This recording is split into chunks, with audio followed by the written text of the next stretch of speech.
গত ৫ই জুন ২০২৬ শুক্রবার বিকেল ৫টায় কলকাতা বইপাড়া সংলগ্ন এলাকায় বঙ্কিম চ্যাটার্জি স্ট্রিটে ইউনিভার্সিটি হলে অনুষ্ঠিত হল নৃত্য শৈল কালচার একাডেমির রবীন্দ্র জয়ন্তী উৎসব স্মরণে রবি ঠাকুর। এই অনুষ্ঠানের মূল পরিচালনায় ছিলেন নৃত্য শৈলের প্রধান অধ্যক্ষা গুরু সুদীপা সাই শীল এবং সহায়ক শ্রী সন্দীপ সেন মহাশয়।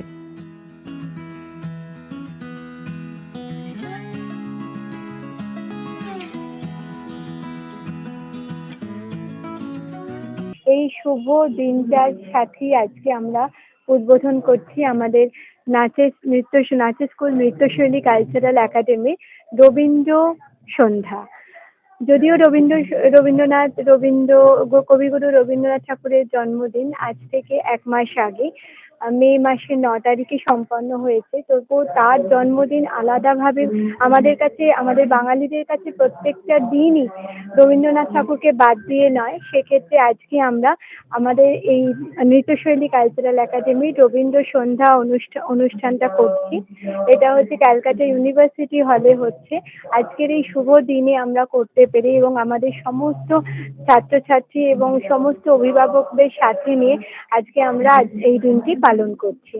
এই দিনটাতে আমরা সবাইকে সাথে পেয়ে এবং খুব আনন্দ লাগছে। আজকে আমাদের নৃত্যশৈলী কালচারাল একাডেমির 16 বছর পূর্ণ হতে চলেছে এবং এই 16 বছরের সান্নিধ্যে এসে এবং আমরা এতজন ছাত্রছাত্রীদের নিয়ে যে অনুষ্ঠানটা করতে পারছি, আশা রাখছি আমরা ভবিষ্যতে আরো ভালোভাবে অনুষ্ঠান করতে পারবো।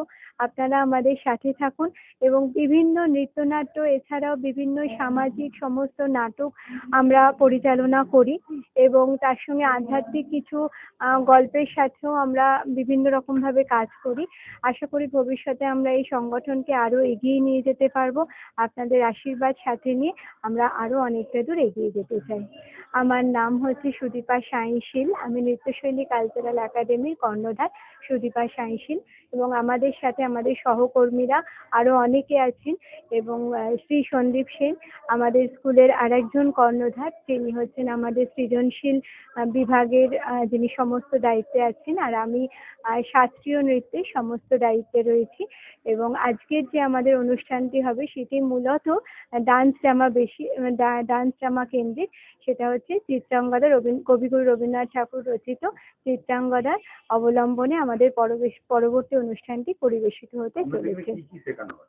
আমাদের এখানে শেখানো হয় শাস্ত্রীয় নৃত্যের মধ্যে কত্থক এবং ভরতনাট্যম এবং ক্রিয়েটিভ ডান্স মানে সৃজনশীল নৃত্য এবং পাশ্চাত্য নৃত্যেরও শিক্ষা দেওয়া হয়। এছাড়াও এখানে আবৃত্তির একটি বিভাগ আছে এবং তাছাড়াও এখানে গানের একটি বিভাগ আছে, অঙ্কন এবং হস্তশিল্পেরও একটি বিভাগ আছে। এই সমস্ত কিছু নিয়ে আমাদের নৃত্যশৈলী ছোট ছোট পায়। দেখুন, খুব ভালো।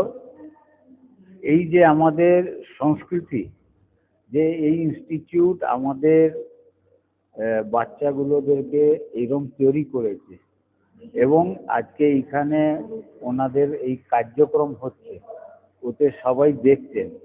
এই যে নৃত্য সঙ্গীত এইসবে আমরা কিন্তু সেরা, আমরা পশ্চিমবাংলার মানুষ তো প্রত্যেকটা জিনিসেই সেরা ছিলাম, কিন্তু এই বিগত 50 বছরে আমরা আস্তে আস্তে করে হারিয়ে গেছি।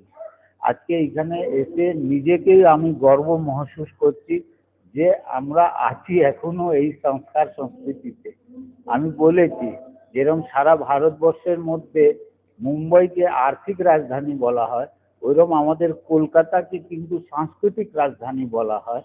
এই সাংস্কৃতিক রাজধানী এই সব ইনস্টিটিউটের মাধ্যমেই আমরা সংস্কার আর সংস্কৃতিকে রক্ষা করতে পেরেছি এবং আগামী দিনেও এরম করে আগে এসে আমাদের বাংলার যে সংস্কার সংস্কৃতি আছে ওকে সারা বিশ্বে, সারা ভারতে আমরা একটা স্টেজের আনতে পারি, এটাই আমাদের আগের দিনের কাজ আছে। নমস্কার, নৃত্যশৈলী কালচারাল একাডেমির তরফ থেকে আমি সন্দীপ সেন আপনাদের সকলকে আজকের রবীন্দ্র সন্ধ্যা বা স্মরণে কবি রবীন্দ্রনাথ ঠাকুরের প্রতি শ্রদ্ধা অর্পণ করে যে প্রোগ্রাম বা যে অনুষ্ঠান আজকে আমরা পরিচালনা করছি তাতে আপনাদের সকলকে জানাই আন্তরিক প্রীতি, শুভেচ্ছা এবং অভিনন্দন। চোখ বিশ্ববার্তা টিভিতেই, যার সততাই শেষ কথা।